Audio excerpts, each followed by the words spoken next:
Get ready for it. This is your college football industry of tomorrow.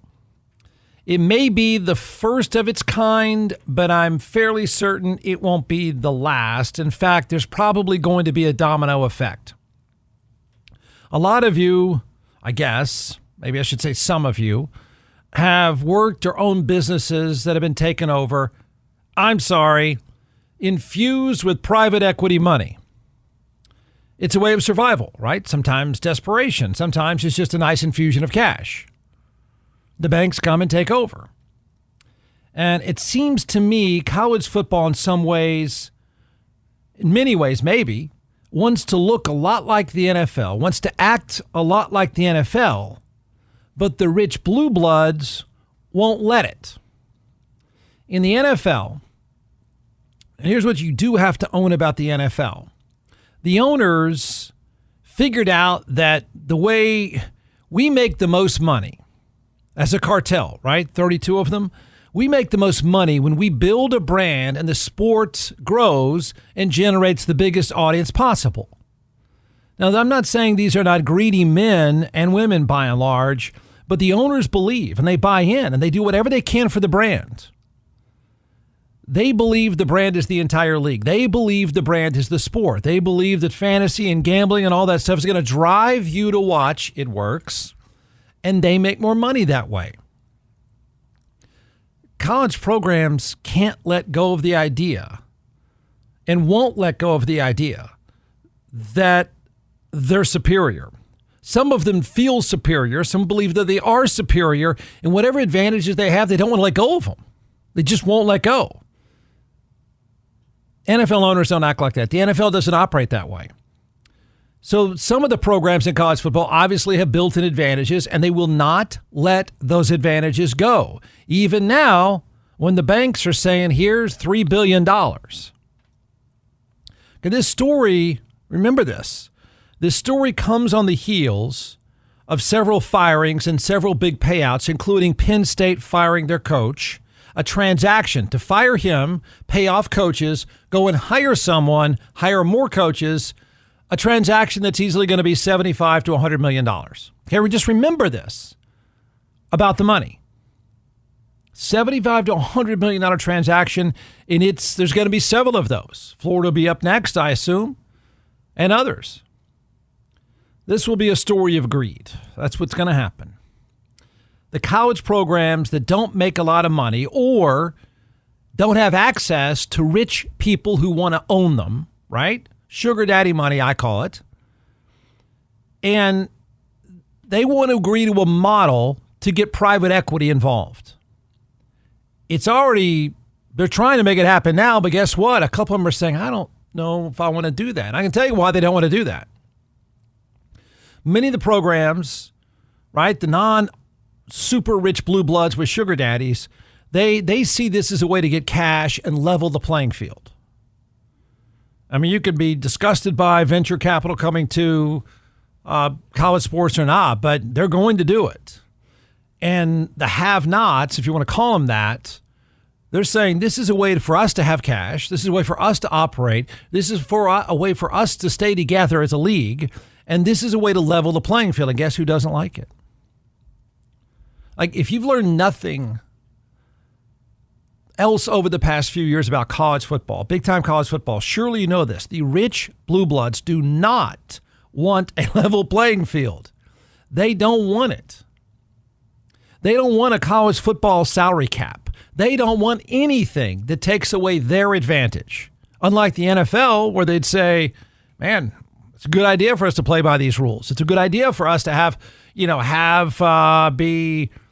team go 15-2, and 3 years later they're 9-8 because I don't know, it's going to drive up interest. But the college sports programs don't look at it that way. They don't want anything. The blue bloods don't want anything that levels the playing field.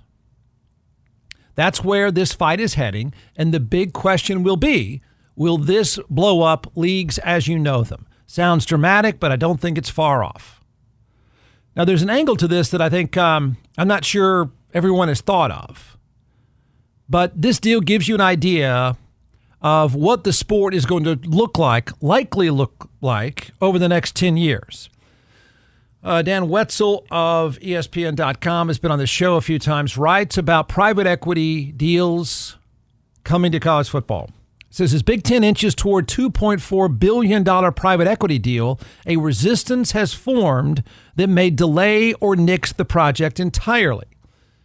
Okay, just follow who doesn't want this. Follow why they don't want this. The Big Ten's year-long pursuit of private capital cash is nearing a decision. The league is in deep negotiations with its membership over a 20-year partnership with the University of California Pension Systems Investment Fund. The fund would infuse $2.4 billion in upfront payments to the Big Ten's 18 schools. It's an average of $135 to $140 million apiece. And by the way, this is going to happen to whatever league you follow. They're going to come next. This will be the way forward unless the ultra-rich say, no, I'm not doing that. I want to be able to still own you and spend more than you and kick your ass. The league would secure a 10-year extension of the grant of rights, create a business subsidiary, and establish a new distribution of conference revenue. But as the decision nears, detractors are emerging not only from Michigan's influential Board of Regents, but at USC too. Remember, it's a world of just a few ultra rich. They do not want a level playing field. They don't even want an attempt at a level playing field. So everyone in the Big Ten is saying, we're ready to go. Give us the money. We're going to be together for the next 10 years. And look, we're going to make the same amount of money. And USC and Michigan, like Texas, like A&M, the ultra rich that have sugar daddies are saying, no, I don't think we really want to do that. We don't need it. Why would we sign off on this? And they've got a point. See, we have an advantage you don't. We have rich men that give us a bunch of money whenever we ask them. And sorry, you don't have that. And sorry, your alumni base doesn't care that much about football. But that's the way we want it. So too bad. So here's the thing. In the end, here's why this matters. And this stuff is going to come up all the time. And I think there's sort of a dramatic end to all of this. But USC and Michigan and the super rich sugar daddy finance programs, okay, they want to be able to get out and form a super conference. I think in the end, that's what this is really about. No, they don't want to split the money. No, they don't want, they want the $2.4 billion. And a Big 12 is coming next. Just watch. I don't know why some of you in the venture capital world are going to have to answer why it is they would want to get in this. You don't stay in business in that world unless you make your margins. So I guess they know what they're doing. It doesn't seem that lucrative to me, but they're all jumping in. But the USCs, the Michigans, it'll be, if it happens in the SEC, it'll be Texas and A&M probably as well. They don't want this to happen. And I think they don't want it to happen because no, they don't want to split the money. No, they don't want any sort of reality like the NFL of everyone having similar rules. They don't want any part of a salary cap. They don't want anyone telling them and their rich men that they can't go and give them whatever they want. And I think in the end, they don't want to be locked in. That's what I think. I think this is your first indicator. Those that say no are those that are planning to bolt. Because this venture capital money or any venture capital firm, and there will be more, that get involved and put this money up, they're setting up a 10-year plan. I'm not sure USC, Michigan, Texas, a few others, I don't know they want to get locked in for 10 years. That's what I think this really shows. See, they don't want to be in a relationship with Wisconsin and Purdue or Mississippi State or Auburn when huge money comes their way. They want to be able to run off and leave them. That's what I think is really driving this. They don't want to leave the leagues now, but they don't want to be locked in for 10 years so they can't one day when some network says, we don't care about Mississippi State. Nobody cares about Mississippi State. Nobody wants to see them play. Nobody wants to see Purdue play. Here, 25 of you or 30 of you, here's your money. Let's go. I think they want to protect that. I think that's why they went out. I think that's part of the reason why they're pushing back here. Now, you can like that or not like that. It'll be the end of most of the programs, by the way. They don't want you to cut into their built-in advantage, their money advantage. They don't want to split the money with you. But they really don't want to be locked in for the next 10 years and have somebody say, the day the bigger money comes our way, a super conference comes our way, we don't want to have signed off on a deal to be married to the Purdue's and Mississippi States of the world. We want to be able to leave you. We want to use you and leave you whenever we want. That's why I think they'll push back. I have no idea if this happens, and I have no idea yet. We're about to get a test because I assume the other leagues are going to do the same thing.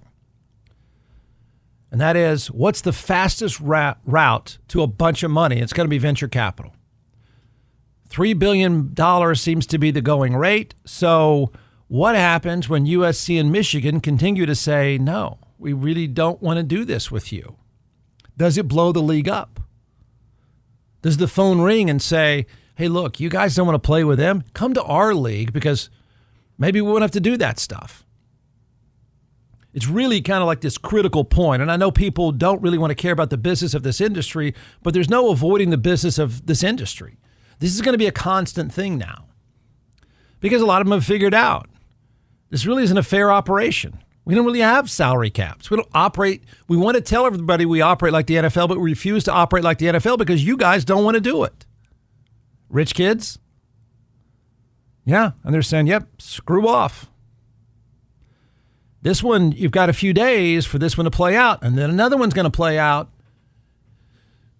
and you're going to learn about the future of the sport. What is it, if at all? And then you have to ask yourself, like, how involved? And I don't know the investment banking side of this, but I know you want to make your money back, and I know you can't be thrilled. I mean, no banker, no reasonable investor would tolerate some of these coaching contracts. No reasonable investor would tolerate this industry being so bloated. Wouldn't you say, look, you guys get our $3 billion, but you're going to run this thing better. You're not going to do 10-year contracts. Is that going to happen? Are the banks going to say, you know, we'd be making a lot more money if you operated this thing like a reasonable business? Will they be able to flex their muscle and take charge? Will they have to have the sponsorship on their helmet, whatever investment fund this is? Hey, here's a recommendation backed up by my own experience, a great experience. And that is, I've been a client of DJC Law, and I can tell you this, you're going to get three things with DJC Law. You'll notice it right away. The difference is you will get peace of mind. They will take care of every single detail perfectly, and you will get the result you deserve. If you're injured by the negligence of someone else, fighting with an insurance company for any reason, trust me when I tell you, you will need DJC Law. Dan Christensen and his team of attorneys have a remarkable track record. I've known Dan a long time. He's a military vet. He's board certified in civil trial law, and I've been a client. So you can trust them. You will get the result you deserve. Check out teamjustice.com, and you'll see thousands of 5-star reviews. The bottom line is, if you're in an accident, you need DJC Law. Contact them right away. 512-888-9999.